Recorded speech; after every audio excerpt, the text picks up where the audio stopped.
श्री कृष्णा, जय श्री राधे। अर्चना के कृष्ण गुणगान चैनल पर आपका स्वागत है। अब मैं दुर्गा सप्तशती का 10वां अध्याय शुंभबद्ध सुना रही हूँ। मैं मस्तक पर अर्धचंद्र धारण करने वाली शिव शक्ति स्वरूपा भगवती कामेश्वरी का हृदय में चिंतन करती हूँ। वे तपाए हुए स्वर्ण के समान सुंदर हैं। सूर्य, चंद्रमा और अग्नि, ये ही तीन उनके नेत्र हैं। वे अपने मनोहर हाथों में बाण, धनुष, अंकुश, पाश और शूल धारण किए हुए हैं। ऋषि कहते हैं, राजन, अपने प्राणों के समान प्यारे भाई शुंभ को मारा हुआ देखकर, सारी सेना का संहार होता देखकर शुंभ ने कुपित होकर कहा, दुष्ट दुर्गे, तू बल के अभिमान में आकर झूठ मूठ का घमंड ना कर। तू बड़ी मानिनी बनी हुई है, किंतु दूसरी स्त्रियों के बल का सहारा लेकर लड़ती है। देवी बोली, ओ दुष्ट, मैं अकेली ही लड़ती हूँ। इस संसार में मेरे सिवा दूसरी कौन है? देख, ये मेरी ही विभूतियां हैं। अंत में ये सब मुझ में ही प्रवेश कर जाएंगी। तदंतर ब्रह्माणी आदि समस्त देवियां अंबिका देवी के शरीर में लीन हो गई। उस समय केवल अंबिका देवी ही रह गई। देवी बोली, मैं अपनी ऐश्वर्य शक्ति से अनेक रूपों में यहाँ उपस्थित हुई थी। उन सब रूपों को मैंने समेट लिया। अब मैं अकेली हूँ।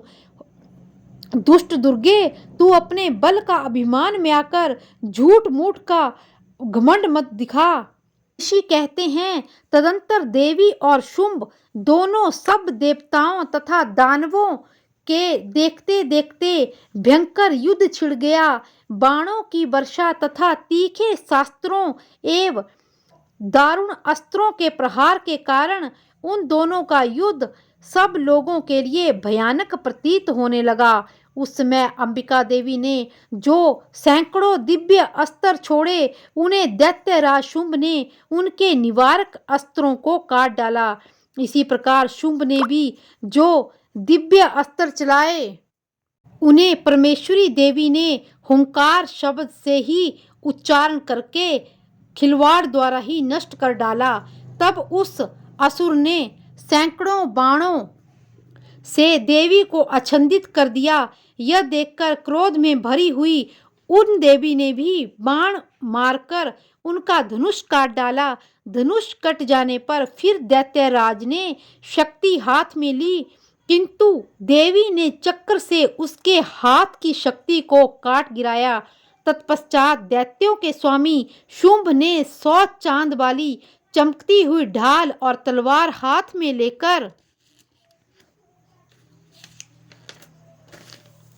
उस समय देवी पर धावा कर दिया। उसके आते ही चंडिका ने धनुष से छोड़े हुए तीखे बाणों द्वारा उसकी सूर्य किरणों के समान उज्जवल ढाल और तलवार को तुरंत काट दिया। फिर उस दैत्य के घोड़े और सारथी मारे गए। धनुष तो पहले ही कट चुका था। अब अंबिका को मारने के लिए उद्यत हो भयंकर मुदंतर भी हाथ में ले लिया।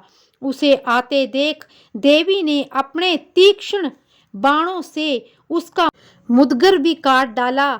इस पर भी वह असुर मुक्का तानकर बड़े बेग से देवी की ओर झपटा। उस दैत्यराज ने देवी की छाती में मुक्का मारा। तब उन देवी ने भी उसकी छाती में एक चांटा जड़ दिया। देवी का थप्पड़ खाकर दैत्यराज शुंभ पृथ्वी पर गिर पड़ा, किंतु पुनः सहसा पूर्ववत उठकर खड़ा हो गया। फिर वह उछला और देवी को ऊपर ले जाकर आकाश में खड़ा हो गया। तब चंडिका ने आकाश में भी बिना किसी आधार के ही शुंभ के साथ युद्ध करने लगी। उस समय दैत्य और चंडिका आकाश में एक दूसरे के साथ लड़ने लगे। उनका वह युद्ध पहले सिद्ध और मुनियों को विस्मय में डालने वाला हुआ। फिर अंबिका ने शुंभ के साथ बहुत देर तक युद्ध करने के पश्चात उसे उठाया, घुमाया और पृथ्वी पर पटक दिया। पटके जाने पर पृथ्वी पर आने के बाद दुष्टात्मा दैत्य पुनः चंडिका को वध करने के लिए उनकी ओर बड़े वेग से दौड़ा। तब समस्त दैत्यों के साथ राजा शुंभ को अपनी ओर आते देख देवी ने त्रिशूल से उसकी छाती छेदकर उसे पृथ्वी पर गिरा दिया। देवी के शूल की धार से घायल होने पर उसके प्राण पखेरु उड़ गए और वह समुद्रों, द्वीपों और पर्वतों सहित समूची पृथ्वी को कंपाता हुआ भूमि पर गिर पड़ा। तदंतर उस दुरात्मा के मारे जाने पर संपूर्ण जगत प्रसन्न एवं पूर्ण स्वस्थ हो गया तथा आकाश स्वस्थ दिखाई देने लगा। पहले जो उत्पात सूचक मेघ और उल्कापात होते थे वे सब शांत हो गए तथा उस दैत्य के मारे जाने पर नदियां भी ठीक मार्ग से बहने लगी। उस समय शुंभ की मृत्यु के बाद संपूर्ण देवताओं का हृदय हर्ष से भर गया। गंधर्व गण मधुर गीत गाने लगे, दूसरे गंधर्व बाजे बजाने लगे और अप्सराएं नाचने लगी। पवित्र वायु बहने लगी, सूर्य की प्रभा उत्तम हो गई, अग्निशाला की बुझी हुई आग अपने आप प्रज्वलित हो गई तथा संपूर्ण दिशाओं के भयंकर शब्द शांत हो गए। इस प्रकार श्री मार्कंडेय पुराण में सार्वणिक मवंतर की कथा के अंतर्गत देवी महात्म्य में शुंभ नामक 10वां अध्याय संपूर्ण हुआ। जय श्री कृष्णा, जय श्री राधे।